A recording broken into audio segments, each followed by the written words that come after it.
Բարի օր, հանրային ռադիոյի եթերում առանց թողատակի հաղորդաշարի հերթական թողարկումն է, ես Լևոն Սարդարյանն եմ, այսօր իմ զրուցակիցն է քաղաքագետ Արմեն Վարդանյանը, բարև ձեզ։ Բարև ձեզ։ Պարոն Վարդանյան, վերջին օրերին, այսպես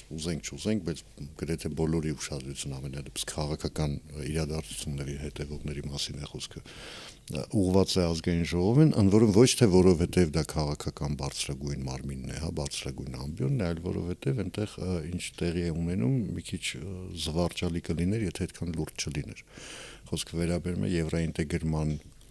հարցերի մշտական հանձնաժողովի նախագահի ընտրություններին, դրա շուրջ տեղի ունեցող իրադարձություններին եւ շատերին այս իրավիճակը նյարդայնացնում է, որովհետեւ իշխանություններին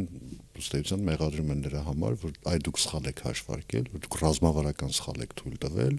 ու հիմա քաղաքական այն ուժը, որը արևմուտք, Եվրամիությունը, այսպես եթե մի քիչ ընդհանրացնենք, եւ Թուրքիան նույնականացնում է, հիմա պիտի գլխավորի այն հանձնաժողովը, որը ըստ էության օրենսդրական այն ֆիլտրն է, որով կարգավորվելու են մեր հարաբերությունները Եվրամիության հետ։ Հիմա սա ասես բնականon վիճակ է, թե բնականon չի, բայց երևի թե խորհրդանական գործունեության պարադոքսներից մեկն էլ դա է։ Իրականում խնդիրն այն չի, որ ընդդիմությունն է վերցրել է հանձնաժողովներից մեկի նախագահի պաշտոնը, խնդիրն այն է, որ Հայաստանը ըստ էության Եվրամիության անդամակցությունը իր համար հռչակել է արդեն գերական նպատակ եւ օրենսդրության մակարդակով արդեն իսկ որոշում կա, որ մեր իդեալը, մեր հեռահար նպատակը Եվրամիության անդամակցությունն է։ Եվ բերել այդ կարևոր հանձնաժողովի նախագահի պաշտոնին դնել մի քաղաքական ուժի ներկայացուցիչ, որ այդքան էլ լավ չի պատկերացնում ինչ բան է Եվրամիությունը կամ լավ պատկերացնում է, բայց ստորադասում է նրա կարևորությունը Հայաստանի համար, իրոք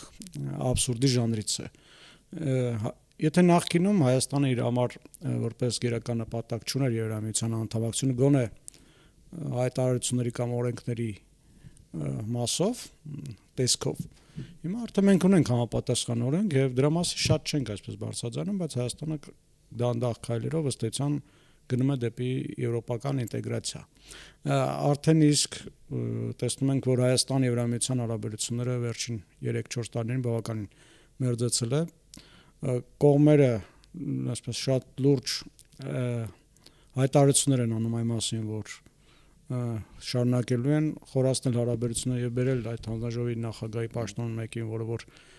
լավ չի պատկերացնում ինչ է Եվրամիությունը, կամ էլ լավ պատկերացնում է, բայց կարող է քայլեր անել, որ տորպեդա արի այդ գործընթացը, ուղղակի անընդունելի է։ Հիմա ասես իրավիճակի ինչ լուծում կա, որովհետև ես ամենայն դեպս որքանով որ ես եմ տեղյակ օրենսդրությունից, ժամանակը հետ պատտել հնարավոր չէ, այսինքն չգիտեք ինչ կա փոշմանել, այն դուք ես հանձնաժողով վերցնեք, ես հանձնաժողովը տանք ձեզ, այս մեկը տվեք մեզ, այդպես չի լինում։ Կա դե մի քանի տարբերակ կա, պետք է նստել հասկանալ մտածեն։ Տարբերակներից մեկը այն է, որ հանձնաժողովի նախագահ չընտրեն, բայց դա էլ կարծեմ, էլի համանդրության տեսանկյունից կամ օրենքների տեսանկյունից խնդրահարույց է։ Եվ թողեն հանձնաժողովի ժամանակավոր պաշտոնակատար ԿՊ-ից մեկին։ Անձամբ ես ունեմ տարբերակ մտքում, կա այդ քաղաքական ուժի մեջ մի հոգի, որը որ արևմտյան կրթություն է ստացել, եւ եթե նրան չխոչընդոտեն, իր էությամբ արևմտյան համակարգի մեջ է, եւ եթե այդ անձին չխոչընդոտի իր քաղաքական ուժը, ինքը կանի, քայլեր կանի, որ Հայաստան։ Անունը մի տվեք, որ չեմ տալիս, որ չտիրախավորեմ, այո։ Բայց արևմտյան կրթություն ստացած մարդը եւ բավականին լավ պատկերացնում է ինչ է արևմուտքը եւ իր արժե համակարգով ավելի շատ արևմտամետ է, քան ասենք ռուսական աշխարհի գրող։ Եթե չխանգարեն իրեն հենց իր քաղաքական ուժից եւ իր ֆրակցիայից, ինքը ջանքեր գործադրի Հայաստան-Եվրամիություն հարաբերությունների զարգացման ուղղությամբ, բայց չգիտեմ, արդյոք իրեն դիտարկում են այդ հանձնաժողովի նախագահի պաշտոնում եւ արդյոք դա իրենց համար գերական նպատակ է։ Միգուցե իրենք հատուկ բերեն, ուզում են հատուկ բերեն այնպեսի մարդուն, որը որ գա տորպեդա արի այդ գործընթացը։ Տեխնացուից դատելով ամենայն դեպս շատերը հենց այդ պնդումն էլ անում են, այսինքն Արեգա Հովսեփյանին առաջադրելով հանձնաժողովի նախագահի պաշտոնում ըստ էության հենց այդ նպատակն էլ Ինքը պատրաստ չէր դրան։ Հիմա չգիտեմ արդյոք դիտավորյալն արել, թե դիտավորյալ չեն արել, թե իրենք մտածել են, որ Արեգ Հովսեփյանը դիվանագիտական աշխատանք իրականացրել Հայաստանի ԱԳՆ-ում, միգուցե մտածել են, որ կարող է այդ դերը ստանձնել եւ իրականացնել, չգիտեմ, բայց մի բան ակնհայտ է, որ նա չէր համապատասխանում այդ պաշտոնին։ Իդեպ քանի որ ասիկ ռուսական աշխարհ եւ խոսում ենք այդ աշխարհակաղակական ընտրությունների մասին, տեսեք 2-3 օր առաջ Ռոսխեզ ներողություն եմ խնդրում Ռոսսելխոզ Նadzor-ը հայտարարեց, որ պատրաստ է վերանայել Հայաստանից ապրանքների ներկրման արգելքները պայմանով, որ հա մի հատ պիտի տեղեկանք էստեղից տան, որ մեր մոտ ամեն ինչ նորմալ է, բան, այսինքն այդ տեղեկանք միջև էլ էր տրված, բայց անգամ ուշադրությամբ կընթերցենք։ Ծիրանը վերջացել է, գյուղատնտեսական սեզոնը սա կվերջանա, հա, հեսա մենակ մնաց խաղ։ Նորից թույլտվություն կտան, հետո հաջորդ տարվա սեզոնին էլի կփակեն ճանապարհը։ Բայց այստեղ մի հետաքրքիր ներբություն կա, որովհետև գոնե սկզբում տպավորություն էր, թե Ռուսաստանը ոչ մի դեպքում եւ Պարագայում այդ հետընթացի ռեժիմը չի միացնի։ Այսինքն ըստ էության հիմա կարող ենք ասել, որ Ռուսաստանը մի քայլ հետ արեց։ Կարծում եմ այո, որովհետև դրան նպաստել է երկու հանգամանք։ Առաջինն այն, որ Հայաստանը տեղի չտվեց ճնշումներին։ Հայաստանը ցույց տվեց, որ դիմադրելու է ճնշումներին եւ ունի այլ ընտրանքներ կամ կփորձի ստեղծի այլ ընտրանքներ, եւ երկրորդը այն էր, որ Հայաստանի վարչապետ Նիկոլ Փաշինյանը ակնարկելով ոչ բացահայտ ասաց, որ եթե այսպես շարունակվի, սա կլինի ԵԱՏՄ-ի վերջը, այսինքն ակնարկներ արեց, որ Հայաստանը կարող է դուրս գալ ԵԱՏՄ-ից։ Ըստ էության այս մի տարբերակը չաշխատեց։ Հիմա իրենք հնարավոր է ապագայում ես կարծում եմ ձմռանը կփորձեն գազի միջոցով ճնշումներ գործադրեն, բայց այդ գյուղատնտեսական ապրանքների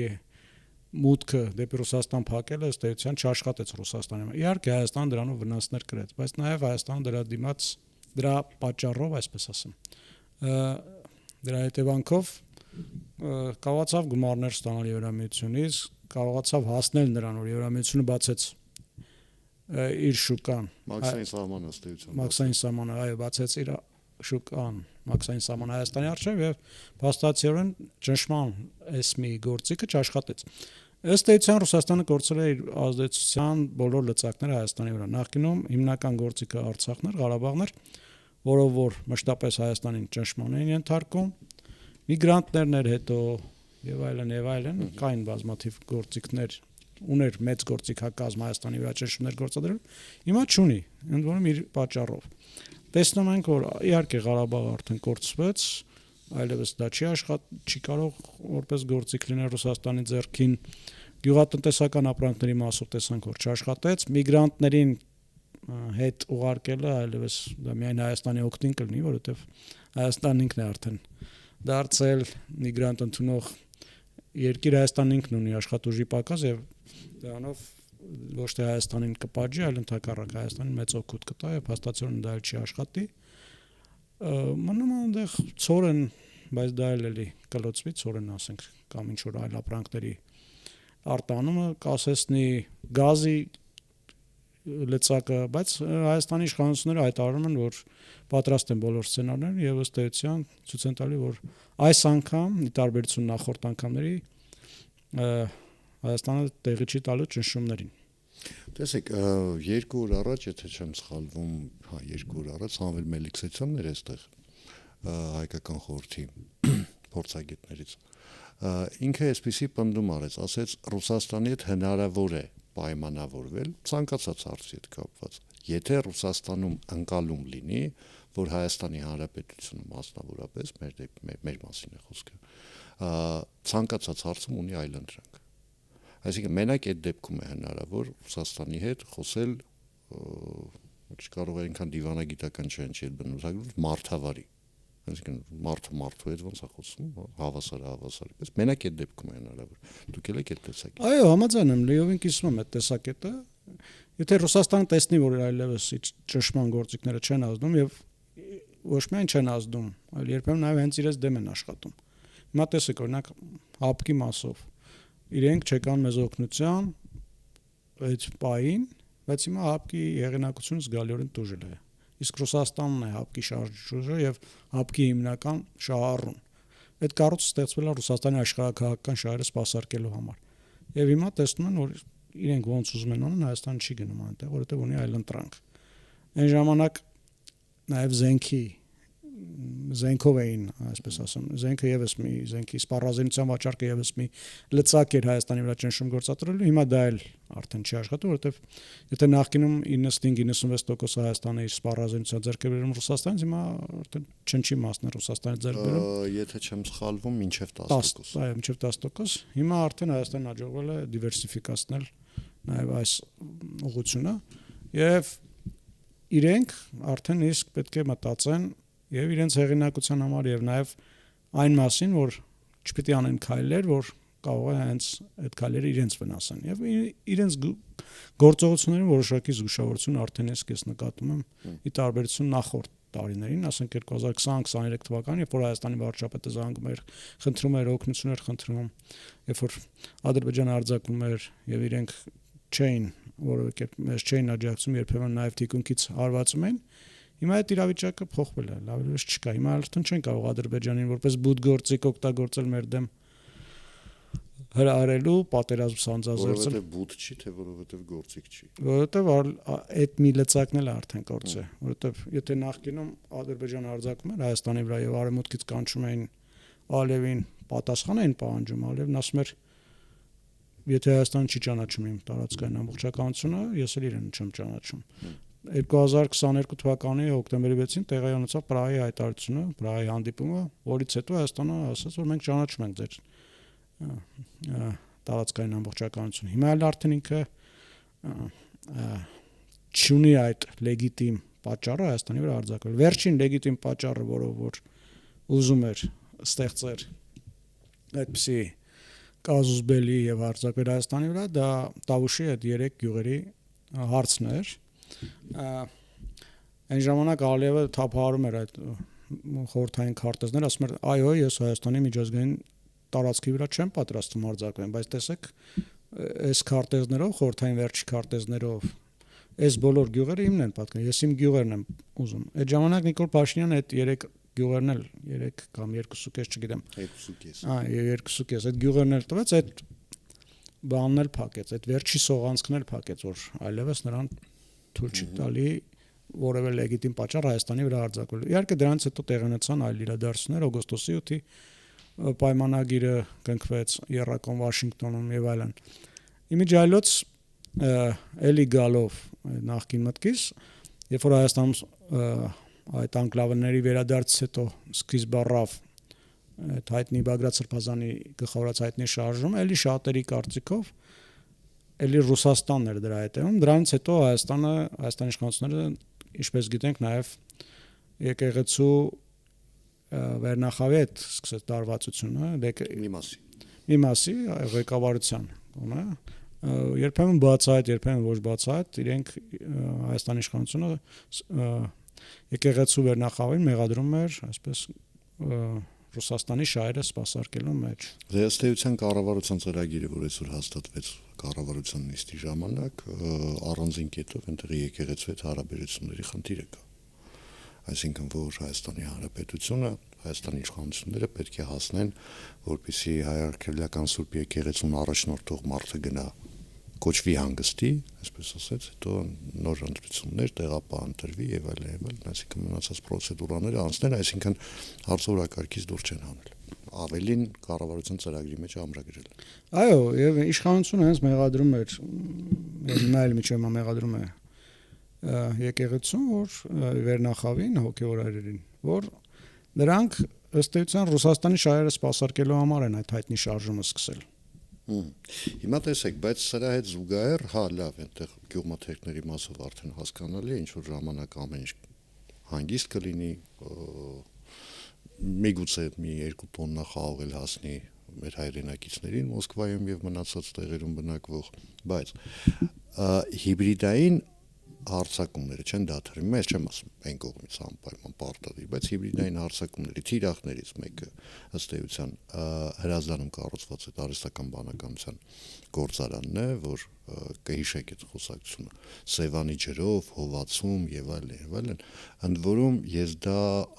այդ մտքին հանդիպել եմ ոչ միայն հայաստանյան հարթակներում, այլև անգամ վրացական։ Այսինքն այնտեղ էլ է այդ պատտվում, բա գիտեք ինչ կա Հայաստանը իր էկոլոգիայի Սևանի եւ այլն, եւ երկրորդը բնականաբար trip-ն է 3-4 օր առաջ կհիշեք իրանական բարձրաստիճան զինվորականներից մեկի անունից հայտարարություն տարածվեց, որ մենք հարվածելու ենք, այս ենք անելու, այն ենք անելու եւ նույնիսկ անգամ այսպես արմատական ընդդիմադիր դիրքավորված իմ գործընկերներից մի քանս փորձել էին գտնել, իսկ մախբյուրը չէին գտել, fake news-եր։ Հա, հասել էին ինչ-որ տենց էլի հերթական մատրյոշկային, որը բացել էին, բարձվել էր մեջ փուչը։ Եվ հիմա նկատի ունեմ այս հարցակումները ինչքան կշարունակվեն եւ ինչ չափերով, այսինքն այն ինչ որ հիմա այնպեսի տպավորություն ոնց որ զինադադար լինի, գիտեք, տենց մի բան կշպրտենք դաշտ, հետո երկրորդ բանը կշպրտենք, տեսնենք ինչա լինի։ Ցավոք այս մասով ես դավատս չեմ, որ երբևէ այդ հիբրիդային արձակումները Հայաստանի դեմ կդադարեն, որովհետեւ միայն Հայաստանի դեմ չեն իրականացում, նույնիսկ արևմտյան ավելի հզոր երկրների դեմ։ Ֆրանսիայի դեմ, ԱՄՆ-ի ընտրություններին ինչ որ ձևերով փորձեցին խառնվել, միջամտել, ինչու՞ այլ այնտեղ այդ հետաքննությունը գնում է։ Իհարկե Թրամփը ասում է, որ ես արդար ձևերով եմ հաղթել, բայց դեմոկրատները պնդում են, որ Ռուսաստանը տարբեր կերպ նպաստել է նրան, որ Թրամփը հաղթի այդ ընտրություններում։ Այնպես որ Հայաստանի դեմ այս հիբրիդային պատերազմը շարունակվել է։ Բայց ամենազավեշտալին ձեր բերած օրինակներից մի քանի օր առաջ եմ կարդացել հայկական մամուլում, որը որ սպասարկում է 5-րդ Շարասյան շահերը եւ ռուսական, այսպես ուղղվածություննի մի հոդված էին գրել, տեղադրել ռուսական սայթից վերցրած, վերնագրած, թարգմանած եւ այնտեղ ասում են, որ Հրազդանի արհեստական բանականության գործարանը սպառնում է Իրանին, այսպեսի մտքեր, ընդ որում չիպերով խփելու են այնտեղից, չէ։ Չգիտեմ ինչ որ բաներով են անում, բայց ես վաղուց եմ նկատել սրա մասին նաեւ խոսել, որ Հայաստանում գործող ռուսական ազդեցության գործակալները շատ հաճախ որպեսզի իրենց վրայից այդ սլակները, այսպես ասեմ, շեղեն, փորձում են Հայաստանին հակադրեն Իրանի հետ։ Օրինակ Ժամանակին երբ որ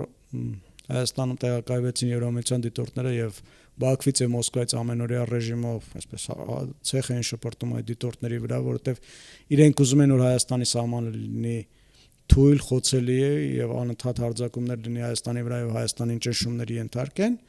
այդ դիտորդների տեղակայումը փաստացիորեն, այսպես ասեմ, նրանց պլանները ձախողեցին։ Եվ իրենք ամենատարբեր ստերը օրինում են եւ Սկսեցին այնտեղից, որ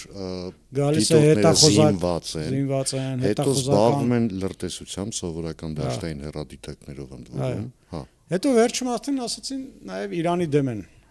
Իրանի դեմ լրտեսությամբ, էլի,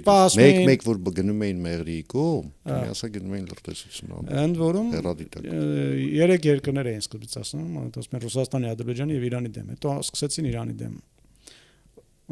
Փորձում են Հայաստանին լարեն Իրանի դեմ։ Կամ անցած տարի, երբ որ Աբովյանում Զարգյուղում հայ-ամերիկյան զորավարժություններ էին, Ամերիկայից 86 հոգի էին եկել, ընդ որում ամենածանր զենքը հետևակի մարտական մեքենաներ, BTR-ներ այդ հայտնի։ Էլի ինչ որ գործակալներ կային, որոնք որ ասում էին, այս զորավարժությունները չի բացառվում, որ ուղղված լինի Իրանի դեմ։ Հիմա էլ արհեստական բանականության գործարանն Իրանի դեմ հանում, թրիփը եւ այլն, եւ սա էլի ծանոթ գործելավոճ է, արդեն բոլորս գիտենք։ Դուք քանի որ իրանագետ եք, խոսք գնաց Իրանի մասին, տեսեք, այս ամբողջ ընթացքում ինչ Միացյալ Նահանգները հարձակվեց Իրանի Իսլամական Հանրապետության վրա, այնտեղ պատերազմական գործողությունները ցավոք սրտի դեռ չեն ավարտել ըստ էության, այսինքն կարող է քիչ են կրակում, բայց իրենք շարունակում են լինել։ Իրանի Իսլամական Հանրապետությունը, եթե ես սխալվում եմ, ինձ ուղղեք, բայց միակ երկիրը, որի նկատմամբ այսպես կոշտ ռետորաբանություն որևէ ձևով, որևէ պարագայում Իրանը չի օգտագործել, դա Հայաստանի Հանրապետությունն է, եթե սխալվում եմ ուղղեք։ Ոչ միայն ռետորաբան, նաև գործողություն չի ձեռնարկել։ տեսեք Ադրբեջանում, Նախիջևանում Չէ, դե այսքան էլի է, ռետորաբանություն չկա, գործողությունն էլ չի լինի, երկրներ կան, որ նրանց ռետորաբանություն լինում է, ասենք սպառնում բանը, բայց ինչ գործողությունը չեն անում։ Բայց բոլոր հարևանների նկատմամբ եղել են գործողություններ, կարծեմ։ Գոնե ասենք Իրաքի տարածքում նույնիսկ եթե այն ինչ որ Թուրքիան, որը բավական բա եղել Նախիջևանում եղավ, մեկը այնտեղ եղավ գրեթե վստահ է, որ հենց այնպես չէր։ Իհարկե հենց այնպես չէ։ 3-4 հոգի վիրավորվեցին, այնտեղ մի շարք շինություններ լուրջ վնասներ կրեցին։ Իմիջիայլոց այդ դեպքից հետո Ադրբեջանում բավականին վախ կար, բավականին մեծ ես զգացել եմ, որ լրջորեն վախենում էին, նախկինում իրենք շատ սուր հայտարարություններ էին անում Իրանի հասցեին, Ալիևը այսպես թուրը վերցրած, որ հեսա երկաթե բանից տարածաշրջանի լավ։ Այդ դեպքերից հետո իրենք բավականին զսպված էին եւ շատերի կարծիքով դրան նաեւ նպաստել է Թուրքիան։ Թուրքիան խորհուրդ է տվել Ադրբեջանին, որ հանկարծ սուր ռետորաբանություն չօգտագործի։ Բայց փաստն է, որ այո, Ադրբեջանի դեմ էլ եղան գործողություն, նույնիսկ Թուրքիան, որ այդքան լոյալ է տրամադրված Իրանի նկատմամբ բավականին լավ հարաբերություններ ունեն, Թուրքիայի տարածքում 2 բալիստիկ հրթիռ խոցվեց։ Հայաստանի նկատմամբ բնականաբար չի եղել որևէ բան եւ դա լավ է, բայց էլի մարդիկ կային, որ իմ հետ, ասենք, գալիս էին Բանավեճի հանրայնում կամ այլ տեղեր, չգիտեմ, էլի մեզ համոզում էին, որ հեսա Հայաստանը դառնալու է բախումների կիզակետ, որը շուտով Իրանը հարվածելու է Հայաստանի տարածքում։ Այո, հեսա Հայաստանը դառնում է Սիրիան, Գազան, Պաղեստինը եւ այլն եւ կանխատեսում են, որ շուտով հեսա Հայաստանի վրա էլ պետք է արձակվի, բայց Հայաստանը բնականաբար շատ ճկուն դիվանագիտություն վարեց, ընդ որում այս են հարցնա, որ Հայաստանի բոլոր ղեկավարներին պետք է գովել, երևի թե էլի։ Մենք միշտ հասկացել ենք Իրանի կարևորությունը մեր համար եւ երբեք չենք դարձել գործիք կամ հարթակ ընդդեմ հակաիրանական գործողությունների։ Եվ սա մեր այսպես խաղակարտերից մեկն էր դիվանագիտության մեջ։ Սկզբունքորեն համաձայն եմ մի բացառությամբ, այսպես թվում է թե փոքրիկ բացառություն է, իրականում այնքան էլ չէ, երբ մենք Հայաստանի Հանրապետությունն այս դեպքում արդեն էական չի կառավարողն այդ բային ով էր, ըստ էության խոչընդոտեցինք իրանական գազի արտահանմանը մեր տարածքով։ Այո, բայց դա ամենայն դեպս չի բերել, այսպես ասեմ, սպառնալիքի գնահատման, որ Հայաստանից դեպի Իրան սպառնալիք կա։ Այնտեղ հավանաբար մտածել են, որ Հայաստանի իշխանությունները չեն սպասարկում Հայաստանի շահերը, ռուսամետ են եւ այլն, բայց սպառնալիք ռիսկ որպես այդպեսին Հայաստանից չեն սպասում Իրանում եւ դա լավ է։